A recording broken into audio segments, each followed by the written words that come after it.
বন্ধুরা, এইবার বাংলাদেশের অর্থনীতির মানচিত্র চিরতরে বদলে যাওয়ার সম্ভাবনা তৈরি হয়েছে। তৈরি পোশাক শিল্পের পর এবার বিশ্বমঞ্চে বাংলাদেশের অর্থনীতির নেতৃত্ব দিতে যাচ্ছে বঙ্গোপসাগরের বিশাল জলরাশি। বাংলাদেশের বঙ্গোপসাগরে অফশোর অ্যাকোয়াকালচার বা গভীর সমুদ্রে মৎস্য চাষের জন্য এক অভূতপূর্ব অর্থনৈতিক সাম্রাজ্য করতে $5 বিলিয়ন এক অবিশ্বাস্য বিশাল বিনিয়োগ নিশ্চিত করেছে দক্ষিণ কোরিয়ার শীর্ষস্থানীয় প্রতিষ্ঠান মাংসাং ফিশারিজ লিমিটেড।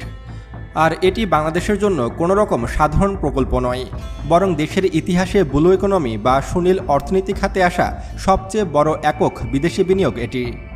আর এই বিশাল কর্মযজ্ঞের মাধ্যমে বঙ্গোপসাগরের বুকে উৎপাদিত হবে টুনা, স্যামন, চিংড়ির মতো উচ্চ দামের সামুদ্রিক প্রজাতির মাছ, যেগুলোর দাম $1000 কেজির ওপরে। আর এইসব মাছের বিশ্বব্যাপী চাহিদাও অনেক বেশি, যার মাধ্যমে সরাসরি তৈরি হবে 1,50,000 মানুষের নতুন কর্মসংস্থান এবং বৈশ্বিক অর্থনীতিতে বাংলাদেশের অবস্থান পৌঁছাবে এক অকল্পনীয় উচ্চতায়। সব কিছু মিলিয়ে দক্ষিণ কোরিয়ার এই প্রযুক্তি যদি বঙ্গোপসাগরে পুরোপুরি চালু হয়ে যায়, তাহলে বাংলাদেশের আর বেকারত্ব সমস্যা থাকবে না। সেখানে প্রায় 1.5 লক্ষ মানুষ চাকরি করবে। সেই সাথে এখানকার উৎপাদিত হাজার হাজার টন মাছ চলে যাবে পৃথিবীর উন্নত সব দেশে, যেখান থেকে বাংলাদেশের আয় হবে বিলিয়ন বিলিয়ন ডলার। আন্তর্জাতিক বাণিজ্যের গতি প্রকৃতি যারা নিবিড়ভাবে পর্যবেক্ষণ করেন, তাদের কাছে এই বিশাল বিনিয়োগ কোনো আকস্মিক ঘটনা নয়। এর পিছনে রয়েছে প্রকৃতির এক বিস্ময়কর আশীর্বাদ, যা এতদিন লোকচক্ষুর আড়ালে ছিল। পৃথিবীর অন্যান্য মহাসাগরের তুলনায় বাংলাদেশের সমুদ্রসীমা সামুদ্রিক প্রাণীর জন্য এক অবিশ্বাস্য প্রাকৃতিক ইনকিউবেটর। আন্তর্জাতিক মৎস্য গবেষণা সংস্থার পর্যবেক্ষণে উঠে এসেছে এক চমকপ্রদ তথ্য, যা সারা পৃথিবীর বিজ্ঞানীদেরকে হতবাক করে দিয়েছে। বাংলাদেশের উপকূলীয় এবং গভীর সমুদ্র এলাকায় সামুদ্রিক মাছের প্রাকৃতিক প্রজনন হার বিশ্বের অন্যান্য সমুদ্রের তুলনায় প্রায় 2.7 গুণ বেশি। শুধু তাই নয়, একটি মাছের পোনা থেকে পূর্ণাঙ্গ প্রাপ্তবয়স্ক মাছ হতে বঙ্গোপসাগরে যে সময় লাগে, তা অন্যান্য দেশের সমুদ্রের তুলনায় প্রায় 30 থেকে 35% কম। অর্থাৎ বিশ্বের অন্যান্য সাগরে যেখানে মাছ চাষ করলে সেগুলোর সাইজ বড় হতে 1 বছর সময় লাগে, সেই একই মাছ বাংলাদেশের বঙ্গোপসাগরে সেই পরিমাণ বড় হবে মাত্র 6 থেকে 7 মাসের মধ্যে। ফলে অর্ধেক সময়ে দ্বিগুণ লাভ করতে পারবে বাংলাদেশ।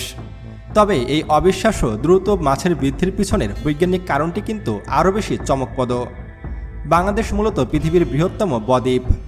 পদ্মা, ব্রহ্মপুত্র এবং মেঘনা নদীর সুবিশাল প্রবাহ ভারত, চীন, নেপাল ও ভুটান হয়ে হাজার হাজার কিলোমিটার পথ পাড়ি দিয়ে সরাসরি বঙ্গোপসাগরে এসে মিশে যায়। এই প্রবাহের সঙ্গে প্রতি মুহূর্তে সমুদ্রে এসে পড়ছে বিপুল পরিমাণে পলি, অণুজীব এবং প্রাকৃতিক পুষ্টি উপাদান। ফলে বাংলাদেশের 1,18,813 বর্গ কিলোমিটারের যে সমুদ্রসীমা রয়েছে, সেখানে ফাইটোপ্লাঙ্কটন এবং জুপ্লাঙ্কটনের যে তীব্র ঘনত্ব তৈরি হয়েছে, তা সামুদ্রিক মাছের জন্য পৃথিবীর সবচেয়ে সমৃদ্ধ প্রাকৃতিক খাদ্যভাণ্ডার। আর এই পুষ্টি সমৃদ্ধ এবং উষ্ণ জলের কারণেই বিশ্বের মোট মৎস্য উৎপাদনের 13% আসে এই বঙ্গোপসাগরীয় অঞ্চল থেকে। আর এই মৎস্য ঘনত্বের দিক থেকে এই জলরাশির সবচেয়ে সমৃদ্ধ অংশটি সরাসরি বাংলাদেশের সীমানায় পড়েছে।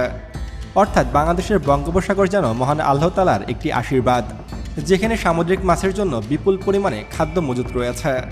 ফলে এই সাগরের মাছগুলো খুব দ্রুত বৃদ্ধি পায়। প্রকৃতির এই অসীম ক্ষমতার কারণেই দক্ষিণ কোরিয়ার মতো প্রযুক্তিগতভাবে উন্নত দেশও তাদের নিজস্ব সাগর ছেড়ে হাজার মাইল দূরের বঙ্গোপসাগরকে বেছে নিয়েছে। দক্ষিণ কোরিয়ার নিজস্ব সমুদ্রসীমার পানি তুলনামূলকভাবে অনেক বেশি শীতল, যা মাছের দ্রুত বংশবৃদ্ধি ও বিকাশের জন্য কোনোভাবেই অনুকূল নয়।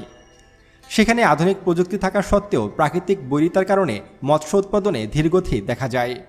ঠিক বিপরীত চিত্র বাংলাদেশের ক্ষেত্রে। এখানকার উৎস ও পুষ্টিগুণে ভরপুর পানি মাছের জন্য এক আদর্শ পরিবেশ। আর এই কারণে মাংসান ফিশারিজ লিমিটেড ঠিক এই জায়গাটিতে তাদের আধুনিক প্রযুক্তি কাজে লাগাতে চাইছে।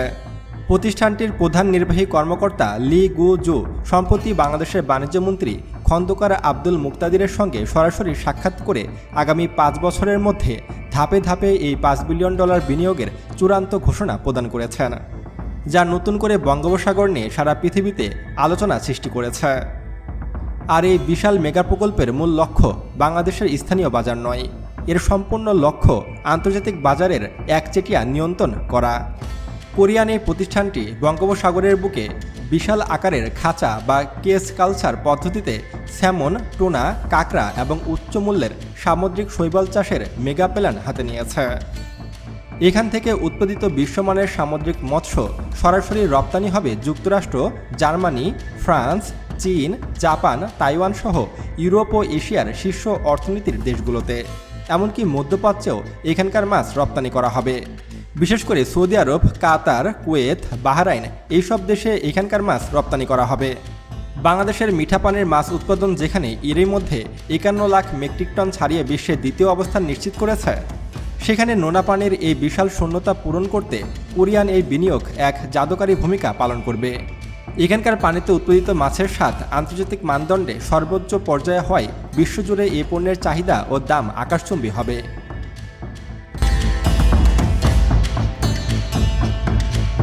2014 সালে আন্তর্জাতিক আদালতে সমুদ্রসীমা জয়ের পর বিশাল এক জলরাশি বাংলাদেশের অধিকারে এলেও আধুনিক প্রযুক্তি ও সঠিক নেতৃত্বের অভাবে এতদিন তা অব্যবহৃতই পড়েছিল। তবে দৃশ্যপট পুরোপুরি বদলে যায় তৎকালীন অন্তর্বর্তীকালীন সরকার দায়িত্ব নেওয়ার পর থেকেই। সাবেক প্রধান উপদেষ্টা ডক্টর মোহাম্মদ ইউনূস অত্যন্ত দূরদর্শী এক পদক্ষেপে সমুদ্রভিত্তিক অর্থনীতিকে দেশের অন্যতম প্রধান চালিকা শক্তি হিসেবে ঘোষণা করেন এবং বঙ্গোপসাগর নিয়ে একের পর এক মহাপরিকল্পনা বাস্তবায়নের চেষ্টা শুরু করেন ডক্টর ইউনূস। এবং ডক্টর ইউনূস স্পষ্ট বার্তা দেন যে বঙ্গোপসাগরের সুবিশাল আয়তন দেশের মূল ভূখণ্ডের সমান হলেও এর সম্ভাবনাকে কোনো রকম কাজে লাগায়নি শেখ হাসিনা সরকার। তিনি নিজেই প্রত্যক্ষভাবে বিদেশি বিনিয়োগকারীদের সঙ্গে যোগাযোগ স্থাপন করে এই পানিভিত্তিক অর্থনীতি গড়ে তোলার চূড়ান্ত উদ্যোগ গ্রহণ করেছিলেন। একই সঙ্গে দেশের নতুন প্রধানমন্ত্রী তারেক রহমানও মাতারবাড়ি কেন্দ্রিক সমুদ্রভিত্তিক অর্থনীতির বিশাল সম্ভাবনার ওপর জোর প্রদান করেছেন। আর রাষ্ট্রের সর্বোচ্চ পর্যায় থেকে এমন বলিষ্ঠ বার্তার পরই বিদেশি বিনিয়োগকারীরা চূড়ান্ত আত্মবিশ্বাস নিয়েই তাদের মূলধনগুলো বঙ্গোপসাগরে বিনিয়োগ করতে শুরু করেছেন। আর এই বিপুল পরিমাণ বিদেশি বিনিয়োগ দেশে নিয়ে আসার জন্য সরকার তাদের নীতিগত কাঠামোতে এক বৈপ্লবিক পরিবর্তনও এনেছে।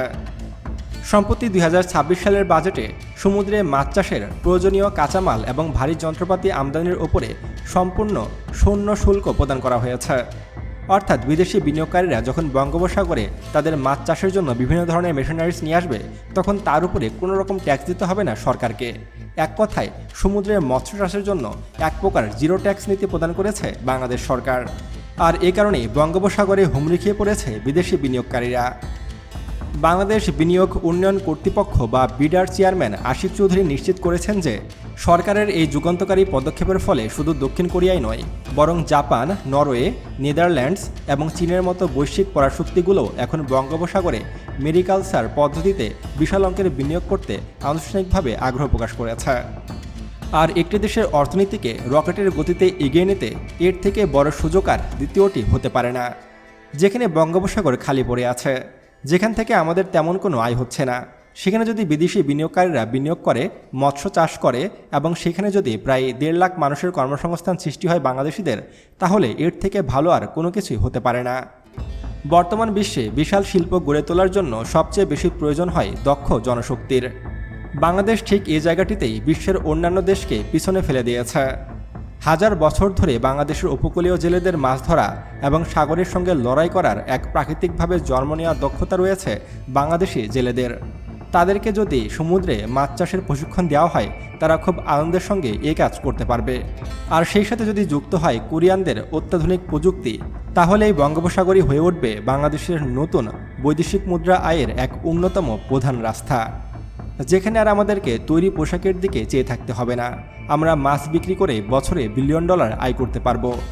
তো বন্ধুরা, বাংলাদেশের বঙ্গোপসাগর নিয়ে কোরিয়ানরা যে এত বড় ইনভেস্ট করছে এবং এইখানে যে লক্ষ মানুষের কর্মসংস্থান হবে, এই বিষয়ে আপনার মতামত কী তা অবশ্যই কিন্তু কমেন্টে জানাবেন।